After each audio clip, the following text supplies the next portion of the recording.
മഹാനദികളും മാമലകളും നക്ഷത്രജാലങ്ങളും ക്ഷയം കൂടാതെ നിലനിൽക്കുന്നു. മാനവകുലത്തിന് നന്മ ചെയ്യുവാനും അങ്ങനെ ചെയ്യാൻ തലമുറകൾക്ക് പ്രചോദനമാവുകയും ചെയ്ത മഹാന്മാരും വിശുദ്ധാത്മാക്കളും കാലാതിവർത്തികളായി വിരാജിക്കുന്നു. അവർ ചരിത്രത്തിൽ ഇന്നും ജീവിക്കുന്ന സ്മാരകങ്ങളാണ്. അവരുടെ ചിന്തകളും ചെയ്തികളും അവർക്ക് അമരത്വം നൽകുന്നു. അത്തരം സുഹൃതികളെ ജനം ആദരവിൻ്റെ മുദ്ര ചാർത്തി ഹൃദയത്തിൽ സൂക്ഷിക്കുന്നു. ഇതുപോലെ അനേകായിരങ്ങൾക്ക് അനുഗ്രഹത്തിൻ്റെ തണലായി മാറിയ ധന്യൻ കദളിക്കാട്ടിൽ മത്തായിയച്ചൻ്റെ 89-ാം ചരമവാർഷികം മെയ് 23 വ്യാഴാഴ്ച നാം ഭക്തിപൂർവ്വം ആചരിക്കുന്നു. ധന്യൻ മത്തായിയച്ചൻ്റെ ദീപ്തസ്മരണയ്ക്ക് മുൻപിൽ സ്നേഹപ്രണാമം.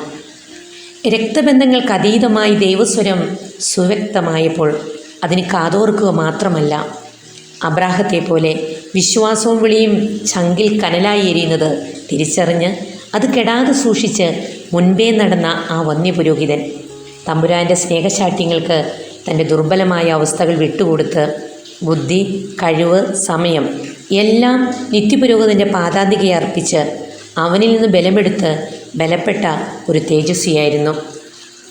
മത്തായിച്ചൻ ലോകദൃഷ്ടിയിൽ നിസ്സാരനായിരുന്നു. തികച്ചും സൗമ്യവും താരതമ്യേന നിശബ്ദവുമായ ജീവിതം. പക്ഷേ ആ ജീവിതത്തിൽ ആഴിയുടെ ആഴവും ആകാശത്തിൻ്റെ ഉയരവും ഉണ്ടായിരുന്നു. അദ്ദേഹത്തിൻ്റെ ജീവിതത്തിൻ്റെ തിളക്കം അടുത്തു നിന്നവർ പോലും തിരിച്ചറിഞ്ഞില്ല. ദൈവാശ്രയബോധത്തിൽ വേരൂന്നിയ മത്തായിച്ചൻ്റെ ജീവിതം ദൈവകൃപയാൽ പൂരിതമായി.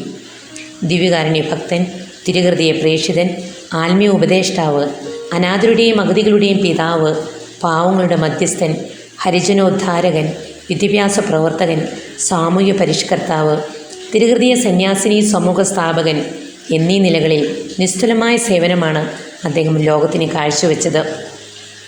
തിരുഹൃദയ സന്യാസിനി സമൂഹത്തിന് ബാലാരിഷ്ടതകളും പരാധീനതകളും പ്രതിസന്ധികളും നിരന്തരമുണ്ടായിക്കൊണ്ടിരുന്നു.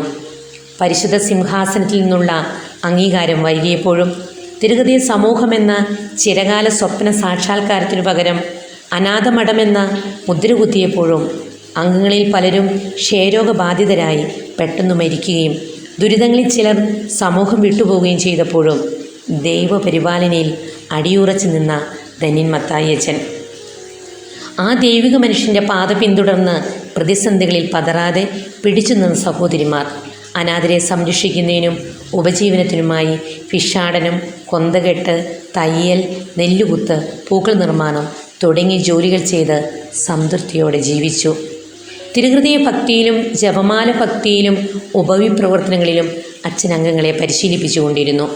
അധികാരികളുടെ നിർദ്ദേശം ദൈവഹിതമായി സ്വീകരിക്കുവാനും അനിശ്ചിതത്വങ്ങളുടെയും അപവാദങ്ങളുടെയും നടുവിൽ ദൈവാശ്രയബോധം മാത്രം കൈമുതലാക്കി മുന്നേറുവാനും അവരെ പരിശീലിപ്പിച്ചു.